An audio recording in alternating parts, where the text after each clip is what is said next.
कल्याण ग्रामीण विधानसभा क्षेत्रातील दिवा शहर परिसरातील मतदार याद्यांमध्ये मोठ्या प्रमाणावरती दुबार नावं नोंदवल्याचे धक्कादायक वास्तव्य समोर आले असून या संदर्भात दिवा शहरातील शिवसेना, उद्धव ठाकरे पक्ष, महाराष्ट्र नवनिर्माण सेना या पक्षांच्या वतीने संयुक्त निवेदन देत तातडीने कारवाईची मागणी करण्यात आलेली आहे। पक्षांकडून देण्यात आलेल्या माहितीप्रमाणे वॉर्ड क्रमांक 27 आणि 28 मध्ये केलेल्या प्राथमिक तपासणीमध्ये एकूण 17 आणि 258 इतकी दुबार नावं आढळली आहेत। ही बाब निवडणुकीची पारदर्शकता धोक्यात आणणारी असून मतदार यादीतील विश्वासार्हतेवरती प्रश्नचिन्ह निर्माण करणारी आहेत असं निवेदनामध्ये नमूद करण्यात आलेलं आहे। या प्रकरणाची सखोल चौकशी करून सर्व दुबार नावे तात्काळ मतदार याद्यांमधून वगळावीत तसेच सुधारित यादी सार्वजनिकपणे उपलब्ध करून द्यावी अशी ठाम मागणी जिल्हा निवडणूक अधिकारी वैशाली माने यांच्याकडे करण्यात आलेली आहे।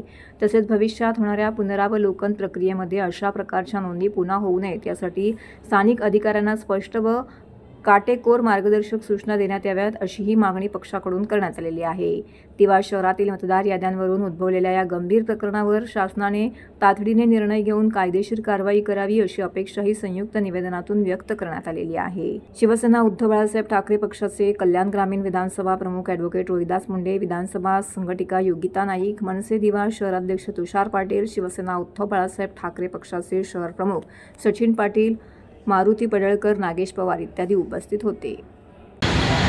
दुबार नावं ही निवडणुकीसाठी एकदम घातकच आहे। आज जी बोगस नावं टाकली जातात, दुबार नावं येतात, यात प्रामाणिक जो कार्यकर्ता आता स्थानिक स्वराज्य संस्थेच्या निवडणूक आहेत आणि जो कार्यकर्ता प्रामाणिक आपल्या वॉर्डात काम करत असतो, लोकांच्या भेटीगाठी घेत असतो, त्याची कामं करत असतो, पण हे जे सत्ताधारी आहे हे जे दुबार नावं, खोटी नावं जी मतदार यादीत टाकतात आणि जे या बोगसच्या जीवावरती निवडून येतात, त्यामुळे प्रत्येक वॉर्डात विकास होत नाही, फक्त भ्रष्टाचारच होतो। आमच्या नेत्यांनी आता निवडणूक आयोगाची पण भेट घेतली होती, त्यांनाही या संदर्भात सांगितलं होतं की स्वतः आमचे नेते संजय राऊत साहेब यांना दिव्यातील वॉर्ड क्रमांक 27 आणि 28 या 2 वॉर्डात 17,258 ही दुबार नाव आहेत। त्याची पूर्ण यादीच साहेबांना दाखवली होती। त्यानंतर साहेबांनी प्रेस कॉन्फरन्समध्ये स्वतः त्यांनी सांगितलं की दिव्यात एवढी एकाच दिवा शहरात जर एवढी नावं आहेत तर पूर्ण महाराष्ट्रात किती असेल। या अशा दुबार नावा, बोगस नावामुळेच ही सत्ताधारी पक्ष ही सत्तेत आलेली आहे। नाहीतर अशी इमानदारीत जर त्यांनी निवडणुका घेतली, बॅलेट पेपरवर जर निवडणुका घेतला तर हे सत्ताधारी कधीच निवडून येणार हे यांना माहिती आहे। म्हणून हे EVM घोटाळा नाही तर असे बोगस नावं टाकूनच निवडून येतात।